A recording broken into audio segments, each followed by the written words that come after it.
उत्तर प्रदेश में सीएम योगी और अखिलेश यादव के बीच एनकाउंटर को लेकर जो जुबानी जंग चल रही है, उस जुबानी जंग में अखिलेश यादव बैकफुट पर तो आ गए, क्योंकि जाति के नाम पर वो एनकाउंटर वाली जो पॉलिटिक्स कर रहे थे उसे योगी ने एक झटके में ध्वस्त कर दिया।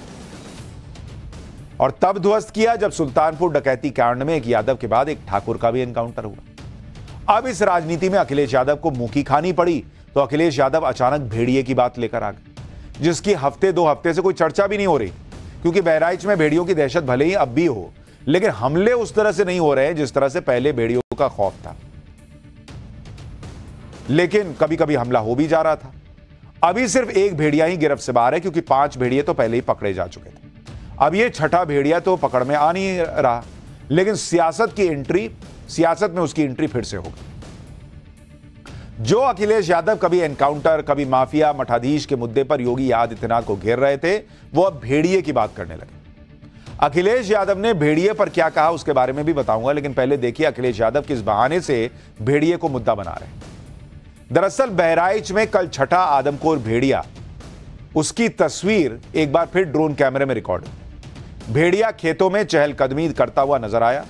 जैसे ही भेड़िए के इलाके में होने की जानकारी मिली, ऑपरेशन भेड़िया की टीम एक्टिव हो गई। पिंजड़े और जाल को लेकर सर्च ऑपरेशन शुरू हुआ, लेकिन भेड़िया फिर चकमा देकर निकल गया। आदमखोर भेड़िया कितना शातिर है इसका अंदाजा इसी बात से लगाया जा सकता है कि जिस दिन ऑपरेशन भेड़िया की टीम ड्रोन कैमरों में छठे आदमखोर भेड़िए की चहलकदमी रिकॉर्ड कर रही थी, उसी रात को भेड़िए के हमले में 2 बच्चों के घायल होने का दावा किया गया। गांव वालों का दावा है कि एक ही रात में आदमखोर भेड़िए ने 2 जगहों पर हमला किया। दोनों घटनाएं बहराइच की महसी तहसील में अलग अलग जगहों पर सिर्फ 1.5 घंटे के अंदर हुई। एक गांव में आदमखोर भेड़िए ने मां की गोद से 6 महीने के बच्चे को झपट कर ले जाने की कोशिश की। हालांकि मां की चीख पुकार सुनकर गांव वाले इकट्ठा हो गए, जिसके बाद भेड़िया बच्चा छोड़कर भाग गया। गांव वालों के मुताबिक इसके बाद भेड़िए ने अपनी बहन के साथ सो रही बच्ची पर हमला कर दिया। इस हमले में दोनों बच्चियां घायल हो गईं। दोनों हमलों में घायल बच्चों को इलाज के लिए नजदीक के अस्पताल ले जाया गया, लेकिन उनकी नाजुक हालत देखते हुए उन्हें बहराइच मेडिकल रेफर कर दिया गया। गांव वाले दावा कर रहे हैं कि आदमखोर भेड़िए के हमले में बच्चे घायल हुए, लेकिन ऑपरेशन भेड़िया की टीम ने गांव वालों के दावों को खारिज कर दिया। उनका कहना है कि एक गांव में हुए हमले की जांच के बाद वहां कुत्ते के पंजे के निशान मिले। सुनिए एक बार।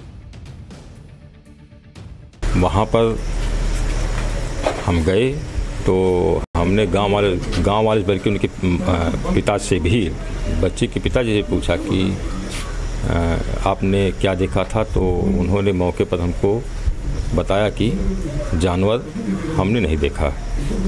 जो आसपास गांव वालों से पूछा, उन्होंने बताया कि हमने जानवर नहीं देखा। तो हमने वहाँ आसपास हमने सर्च किया। जिस चारपाई पर बच्ची लेटी थी उसके नीचे हमको जो पाँव के पंजे के जो निशान मिले हैं, वो निशान तो कुत्ते के हैं। ऑपरेशन भेड़िया में जुटी टीम का कहना है कि पिछले 24-25 दिनों से आदमखोर भेड़िए ने इलाके में कोई हमला नहीं किया है, और जो हमले हुए भी हैं वो या तो कुत्ते के हैं या दूसरे जानवरों के। लेकिन यह दलील समाजवादी पार्टी के मुखिया अखिलेश यादव को रास नहीं आई। इसके बहाने अखिलेश यादव ने बीजेपी को घेरने की कोशिश की। अखिलेश यादव ने ट्वीट किया, प्रशासन द्वारा भेड़िए की समस्या को नकारना भी एक समस्या है। अब तक तो कहानी में सुनते आए थे कि भेड़िया आया का झूठ फैलाया जाता है। अब सच में भेड़िया आ रहा है तो प्रशासन उल्टी कहानी सुना रहा है कि यह झूठ है, और कह रहा है कि भेड़िया नहीं आया। जो हर समस्या से करे इनकार, वो है नाकाम भाजपा सरकार। यह अखिलेश यादव ने ट्वीट किया। अखिलेश यादव ऑपरेशन भेड़िया पर इसलिए सवाल उठा रहे हैं क्योंकि 18 दिन पहले 5वां भेड़िया पकड़ा गया था। तब से छठे भेड़िए की तलाश में 500 लोगों की टीम जुटी हुई। हाईटेक ड्रोन कैमरों से चप्पे चप्पे की निगरानी हो रही है। ऑपरेशन भेड़िया की टीम 25 किलोमीटर के दायरे में सर्च ऑपरेशन भी चला रही है। लेकिन बावजूद इसके बहराइच के 50 से ज्यादा गांव की 80,000 से ज्यादा आबादी के लिए दहशत का पर्याय बन चुका आदमखोर भेड़िया अभी भी पकड़ से बाहर है। कभी दलील दी जा रही है कि भेड़िया बार बार लोकेशन बदल रहा है, तो बदलेगा ही, वो बैठा थोड़ी रहेगा कि आप आके पकड़िए। कहा जा रहा कि इसी वजह से उसको पकड़ने में दिक्कत आ रही। इस बार भी जब भेड़िया ड्रोन कैमरे में नजर आया तो खराब मौसम की वजह से उसे नहीं पकड़ा गया, यह वजह बता दी गई। आप भी ऑपरेशन भेड़िया की टीम को लीड कर रहे, एक बार अधिकारी को सुनिए। पानी की वजह से वहाँ पर हमने पिछले लगाए थे, पिछड़े में तो आया नहीं, लेकिन और सुबह हमारा जो जाल का जो प्रोग्राम होता है ऑपरेशन, वो नहीं हो पाया क्योंकि आधी पानी की वजह से ड्रोन भी नहीं चल पाया, आधी पानी की वजह से। तो जैसे मौसम ठीक होता है, हमारे अनुकूल होता है, हम उसको पकड़ने का प्रयास करेंगे। बहराइच में आदमखोर भेड़ियों की दहशत इसलिए है क्योंकि भेड़िए अब तक कई बच्चों का शिकार कर चुके हैं, जबकि भेड़ियों के हमले में 50 से ज्यादा लोग घायल हुए। 17 जुलाई को आदमखोर भेड़िए ने पहला हमला किया था बहराइच के सिकंदरपुर गांव में और 1 महीने के बच्चे को मार डाला था। इसके 10 दिन बाद 27 जुलाई को दूसरा हमला किया। नकवा गांव में अपनी मां के साथ घर के बाहर सो रही बच्ची को उठा लिया। 4 अगस्त को सिसई गांव में घर में घुसकर भेड़िए ने 7 साल के बच्चे को उठा लिया। बाद में बच्चे का शव पास के खेत में मिला। 17 अगस्त को घर के बाहर सो रही 4 साल की बच्ची को आदमखोर भेड़िया उठाकर ले गया। 24 अगस्त को मजहर गांव में भेड़ियों ने हमला किया, 8 साल की बच्ची को शिकार बनाया। 26 अगस्त को भेड़िए ने 62 साल की महिला पर हमला किया। इलाज के दौरान बुजुर्ग महिला की मौत हो गई। इसके बाद 27 अगस्त को रायपुर गांव में घर के बाहर सो रहे 5 साल के बच्चे को उठाकर ले गया भेड़िया। 2 सितंबर की रात एक बच्ची और बुजुर्ग महिला पर भेड़ियों ने हमला किया, जिसमें 3 साल की बच्ची की मौत हो गई। 4 सितंबर को भेड़िए एक घर से 7 साल के बच्चे को उठा ले गए। बच्चे का शव अगले दिन खेतों में मिला। हालांकि इसके बाद 5 भेड़िए पकड़े गए और हमले कम हुए, लेकिन भेड़ियों का आतंक अभी भी पूरी तरह खत्म नहीं हुआ है, क्योंकि झुंड का आखिरी और सबसे खूंखार माना जा रहा भेड़िया अभी भी पकड़ से बाहर है। आदमखोर भेड़िया तो आने वाले दिनों में पकड़ लिया जाएगा और इसके आतंक का खात्मा भी हो जाएगा, लेकिन कभी भेड़ियों के बहाने, कभी एसटीएफ पर तंज करके और कभी पूरी योगी सरकार पर तंज करके और कभी अपराधियों के एनकाउंटर में जाति गिनाकर अखिलेश यादव अपनी पीडीए की राजनीति को आगे बढ़ा रहे हैं।